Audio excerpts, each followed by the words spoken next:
Sudah lebih dari 2 bulan Israel terus menggempur jalur Gaza termasuk di kota Khan Yunis di wilayah Gaza Selatan.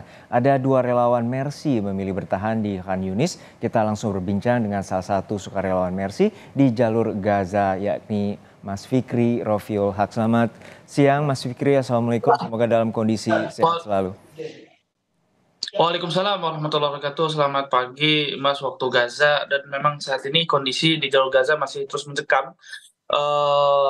Serangan-serangan masih terus dilancarkan oleh pihak militer Zionis Israel, baik dari udara maupun dari darat. Dan memang saat ini perang darat juga sudah terjadi di jalur Gaza, seluruh jalur Gaza, terutama di jalur Gaza Utara dan juga jalur Gaza Selatan.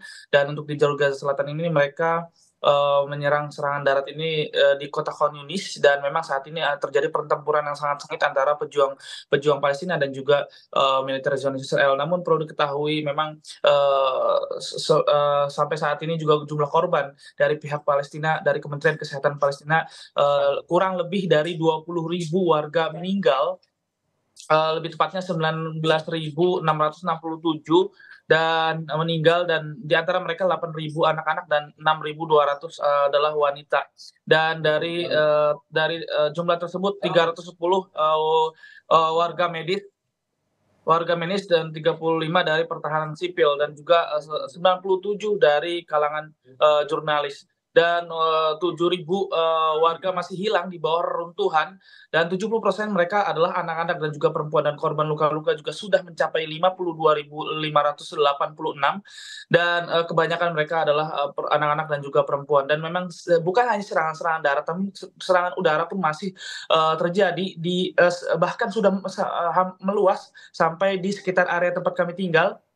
Di dekat kami di sekitar 200 meter beberapa hari lalu terjadi serang dari drone milik Zionis Israel yang menewaskan 1 orang dan dibawa ke rumah sakit Eropa. Dan rumah sakit Eropa ini memang berdekatan sekali dengan tempat kami tinggal, dan memang sampai saat ini rumah sakit Eropa terus mendapatkan korban luka-luka dan juga korban meninggal.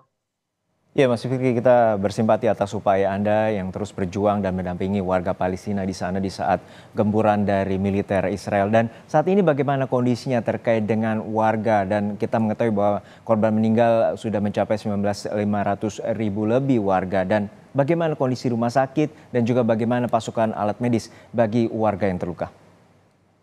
Ya, memang saat ini kondisi sangat-sangat sulit sekali, ditambah juga truk-truk bantuan hanya beberapa kali saja masuk. Dan ini angka truk-truk bantuan ini jauh dikatakan cukup, karena memang angka yang saya lihat dari media lokal hanya kurang dari 100 atau bahkan hanya 120.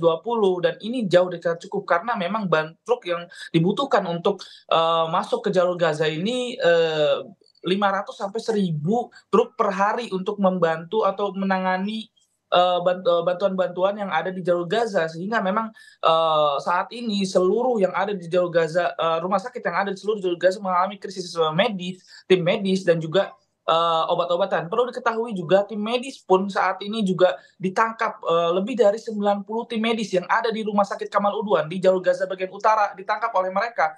Dan sehingga ini berkurangnya tim medis yang terus menangani korban luka-luka, dan juga obat-obatan juga sangat-sangat kritis saat ini. Dan memang di jalur Gaza Utara ini seperti yang saya gambarkan beberapa waktu lalu, ada 4 sampai 5 rumah sakit kecil yang terus beroperasi di jalur Gaza Utara sebagai pengganti rumah sakit Indonesia yang memang saat ini masih terus belum bisa beroperasi. Namun saat ini perlu saya gambarkan bahwa ketika saya mengikuti media lokal bahwa sudah tidak ada lagi rumah sakit yang bisa maksimal beroperasi di jalur Gaza Utara, karena rumah sakit Kamal Udwan ini sudah diserang, dan juga rumah sakit Auda juga sudah diserang, dan rumah sakit Yaman juga sudah serang. Ini rumah sakit yang ada di Gaza Utara. Terlebih juga rumah sakit terbesar di Gaza Utara ini sudah berhenti operasi, yaitu Rumah Sakit Indonesia. Dan juga Rumah Sakit Ashifa juga belum bisa maksimal, karena Rumah Sakit Ashifa ini rumah sakit terbesar yang ada di jalur Gaza. Dan untuk di jalur Gaza Tengah sendiri ada Rumah Sakit Syuhada Al-Aqsa yang ada di kota Dirbalah yang masih terus beroperasi, namun kondisi saya katakan lagi, kondisi seluruh yang ada di rumah sakit yang ada di seluruh Gaza sangat-sangat kritis, obat-obatan dan medis. Dan juga di jalur Gaza Selatan ini ada rumah sakit Nasir. Rumah sakit Nasir ini rumah sakit terbesar yang ada di kota Khan Yunis, jalur Gaza bagian selatan. Ini rumah sakit terbesar yang ada di Gaza Selatan, dan ada juga rumah sakit Eropa di kota Khan Yunis di sekitar area tempat kita tinggal, dan juga di kota Rafah juga ada rumah sakit An-Najjar dan juga rumah sakit Kuwait yang memang masih terus beroperasi. Namun sekali lagi rumah sakit ini mengalami krisis yang sangat buruk, obat-obatan yang sangat menipis, bahkan terjadi banyak sekali operasi-operasi tanpa obat bius. Ya, untuk saat ini bagaimana dengan kondisi warga Palestina secara umumnya? Apakah untuk berlindung dan juga untuk bertahan hidup? Kita ketahui bahwa logistik seperti makanan dan juga air sangat terbatas bagi mereka. Iya, memang sampai saat ini juga kondisi, tercatat dari, pengamat internasional lebih dari 1,8 juta warga mengungsi. Ini adalah, angka terbesar semenjak, 1948 lalu. Dan, warga saat ini benar-benar, tidak memiliki tempat tinggal yang sangat, memadai, ditambah dengan, kondisi cuaca yang sangat dingin dan, hujan beberapa kali sudah turun sehingga, membanjiri perkemahan-perkemahan yang mereka buat. Dan kondisi saat ini benar-benar sangat sulit, ditambah juga bantuan-bantuan juga yang logistik makanan juga sangat sedikit yang masuk ke jalur Gaza, sehingga ini membuat warga kesulitan untuk bertahan hidup ya di seluruh pengungsi-pengungsian yang ada di jalur Gaza. Mereka mengalami kesulitan untuk mendapatkan air bersih, mereka mengalami kesulitan untuk mendapatkan stok makanan yang ada di jalur Gaza, sehingga ini memang kondisi warga saat ini benar-benar sangat tragis. Ya, Mas Fikri, ini ada 19.500 lebih warga. Hingga saat ini berapa warga yang telah meninggal, terutama warga sipil dari Palestina, dan berapa banyak warga yang saat ini masih terjebak di dalam puing-puing dan juga belum bisa diketemukan?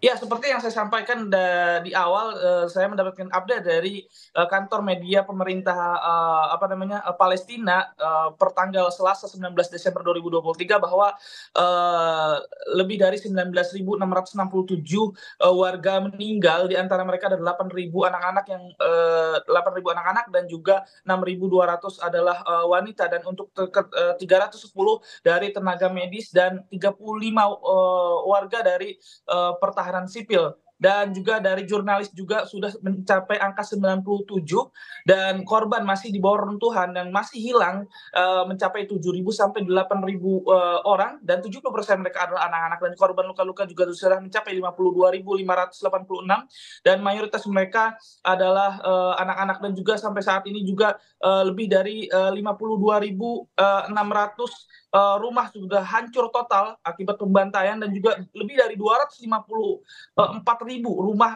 sudah sebagian hancur, dan 23 rumah sakit juga saat ini dinonaktif.